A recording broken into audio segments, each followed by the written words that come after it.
皆さんごきげんよう、上川薫です。今回取り上げる話題は、国民民主党が女系天皇を認めるかどうかという問題について取り上げていきます。参議院選挙が徐々に近づいてくる中にあって、公認候補の発表といったものも相次いでいます。その中で特に注目される人物について前回の動画では取り上げました。足立康氏と山尾志織氏、そして須藤元気氏の3人です。このうち前回の動画では主に須藤元気氏について言及しました。従来反ワクチン活動や反科学的な発言、そしてデマの拡散に非常に積極的に活動していた須藤元気氏なのですが、これからは考えを改めて国民民主党で活動していくという意見表明を行っています。国民民主党の玉木代表も、これからは党の政策に基づいて、そして科学的な根拠に基づく意見などを行うことを確認書に署名してもらったといったことを明らかにしています。ただし、その確認書には何ら法的拘束力もないただの口約束です。破ったからといって何か法的に罰せられるわけでもなければ、何か行動を制限するものでもありません。ですから、元々の考え方が党の方針とは全く異なっており、なぜそのような人物をわざわざ選択するのかというところに問題があることを前回では指摘しました。一方において、あまり取り上げなかった人物が山尾志織氏です。インターネット上で最も彼女について有名な関連ワードとしては、どうしても不倫の言葉が飛び交います。特に不倫相手の奥さんが最終的には命を絶つといった結果を迎えており、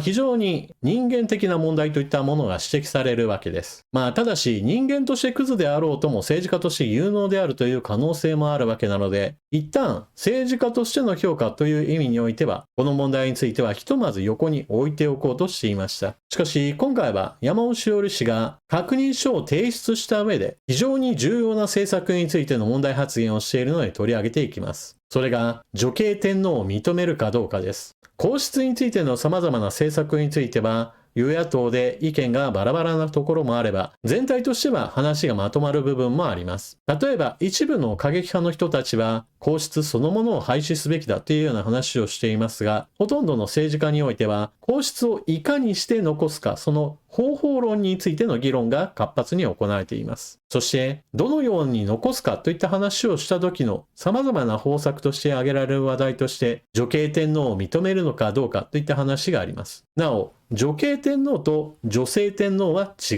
うものです。ここは最初に押さえておくべきポイントがあります。これまでの歴史上においても女性天皇は何人もいました。しかし女系天皇といった形で天皇陛下が誰になるかといった話が決まったことはありません。山尾志織氏はこの問題に関して国民民主党に確認書を提出した後で女系天皇を排除すべきではないという発言をしています。今回はその流れについて追っていきましょう。事の起こりは読売新聞の記事です。法党の安定現実策を皇族減、典範改正が急務、読売新聞社提言。皇族数の減少が深刻だ。皇位継承権を持つ皇族は3人となり、皇統の存続が不安視される状態が続いている。安定的な皇位継承の確保は先送りできない政治課題となっており、与野党は衆参両院議長の下で行われている協議で、今国会中に結論を得なければならない。読売新聞社は4項目の対策を提言する。1、皇統の存続を最優先に、安定的な皇位継承を先送りするな。2、象徴天皇制維持すべき。国民の支持に沿った方策を。3、女性宮家の創設を。皇室支える皇族数が必要。4、夫、子も皇族に。与野党は合意形成に努めよ。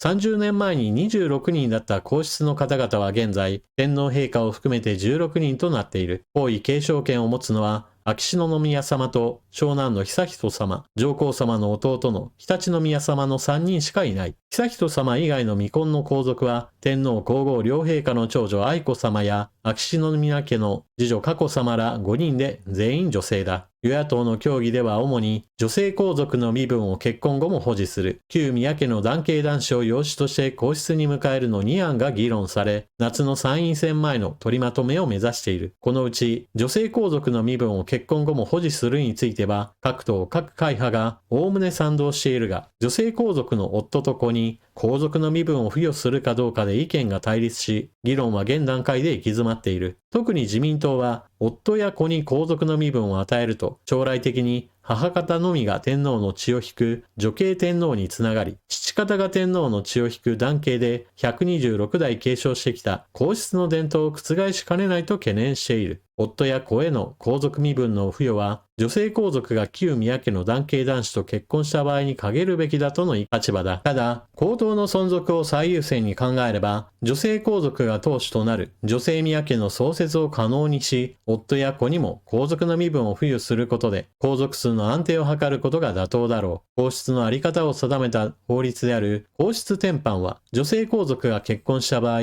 皇族の身分を離れるとしているが、早急に改正する必要がある。象徴天皇制は戦後、国民に定着し、太平洋戦争の戦地を訪れて慰霊したり、災害現場で被災者に寄り添ったりする皇室の活動は深く敬愛されている。皇室典範は、天皇の地位は男系の男子である皇族が継承すると定めているが、男系男子にこだわった結果、皇室を危うくさせてはならない。日本の歴史上には8人の女性天皇が存在している。皇統を安定的に存続させるため、女性天皇に加え、将来的には女性天皇の可能性も排除することなく、現実的な方策を検討すべきではないか。憲法には、象徴天皇制と天皇の地位の世襲制が規定されているだけだ。旧宮家の男系男子を皇室に迎える案については、これまで一般人として生活してきた人が皇族になることへの国民の理解が得られるかどうかなど不安視する声も少なくない。慎重に検討する必要がある。皇位継承の安定維持をめぐっては、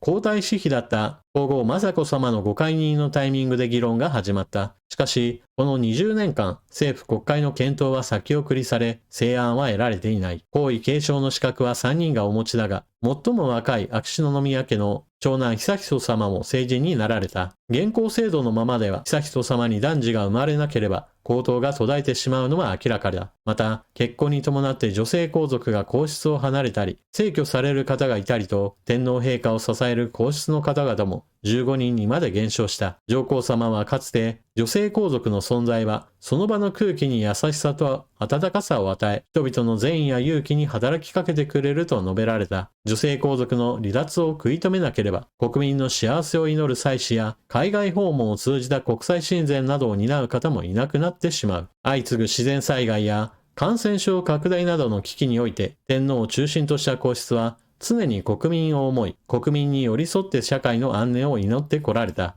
こうしたお姿は国民に支持されている。読売新聞社が3月から4月に実施した全国世論調査で、将来皇位継承が難しくなることに不安を感じると回答した人が 71% に上ったのも、皇室を将来にわたって維持してもらいたいという国民の願いの裏返しだ。国会では皇位継承のあり方に関する与野党の協議が進んでいる。国家と国民統合の象徴をめぐる危機に際し、今こそ責任を持って結論を出さなければならない。これに対して国民民主党の公認候補となった山尾志織氏は以下のように X で発言しています。今朝の読売皇統問題、説得力の厚みに敬服。女性皇族が結婚した場合の夫と子の地位についても、妃と同じ立場が自然と論じています。そもそも夫と子を不自然にも民間人と決め打ちすることで、女系天皇の議論を避けつつ、女系天皇の選択肢を排除する進め方は間違っています。この読売報道によれば、今月15日にも、麻生野田両氏の会談が予定されているとのこと。野田氏には、女系天皇の議論から逃げずに、国民の声を聞きましょうと、麻生氏を諌めてほしい。と、このようにコメントしています。そして、全く同じ読売新聞の記事に対する玉木代表のコメント。読売新聞が女系天皇を容認する案を提言。女性皇族が結婚後も皇籍を保持し続けることを認める場合に、その配偶者や子にも皇籍を認めることとしている。これは政府の有識者会議の報告書とも異なる内容。読売新聞がこのタイミングで出してきた背景が気になる。玉木代表は読売新聞の記事そのものに関心があるようですが、国民の側の視点としては、同じ国民民主党の山尾志織氏の発言の方が気になります。というのも、玉木代表は全く意見が異なっている人物に対して公認を出した理由として、今後党が大きくなるにつれて多様なバックグラウンドの人材を受け入れていることが必要とし、国民民主党のアイデンティティを保ち続けるために、党の方針などにのっとった発言などをしてくださいねと確認書を提出するよう求めています。そして実際に提出したはずです。須藤元気氏はこの書面について、はっきりと署名して提出したことを述べていました。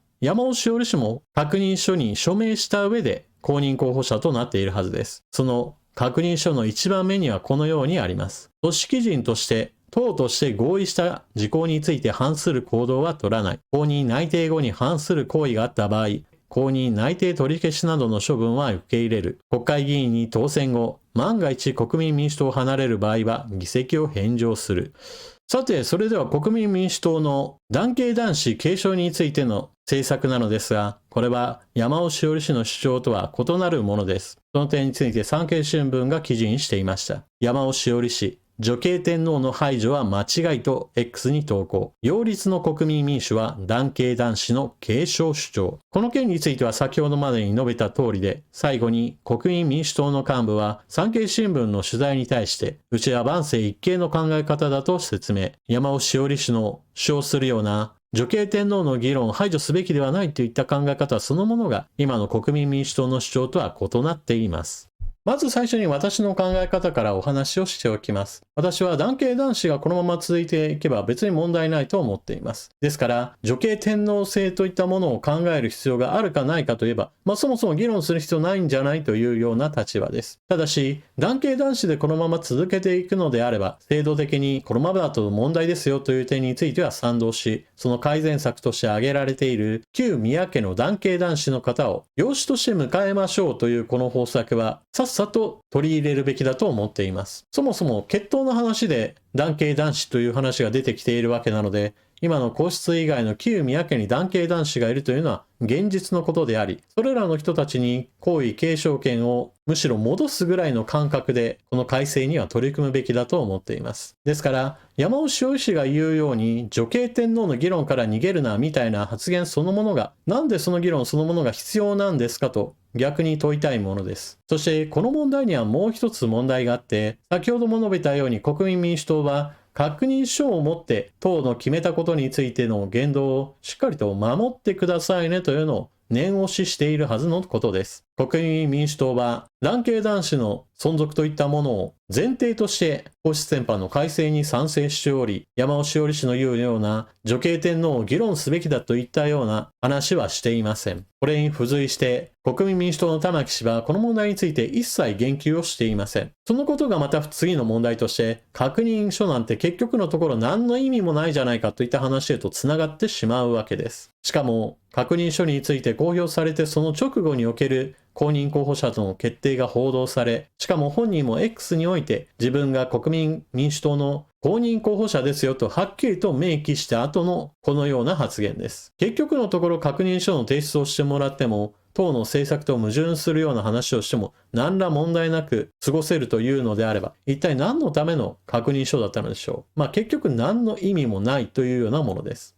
そしてさらにこのことは次の問題を見ます。じゃあ山尾志織氏以外の須藤元気氏や足立氏についても、結局のところ持論を最終的には持ち出して党の政策と異なる言動がどんどんと出てくる可能性が十分危険性として現れているわけです。そのような時にすでに国会議員の身分を持っていた場合においては党の政策と異なっていたんだから党を抜けますみたいな話になって、しかも国会議員を辞めないという話になれば、選挙戦の時に国民民主党の比例候補者として投票した人たちの国民の投票行為を踏みにじることへとつながってしまうわけです。ですからこの問題は山尾志織氏自身の問題であると同時に、国民民主党の公認候補者決定のその選定基準の問題とも絡んでくる話で、二重の意味で問題は重たいというわけです。山尾志織氏が今後選挙において当選した場合においては、持論では女系天皇を議論すべきだという方向性で党の政策決定などに関与していくようになれば、私は今の国民民主党は今とは違う方向へ向いてしまう危険性を感じてしまいます。皆さんは山尾志織氏の言うような女系天皇の選択肢を排除すべきではないといった主張はどのように思われるでしょうか。そしてそのような人物を国民民主党の公認候補者として立てようとしている今の国民民主党の党本部の考え方についてもどのような感想を持たれるでしょうか。ぜひともコメントしていってください。それでは今回の動画はここまで。最後までご視聴いただきありがとうございました。チャンネル登録していない方はぜひともこの機会にチャンネル登録していってください。それでは次の動画でまたお目にかかりましょう。またね。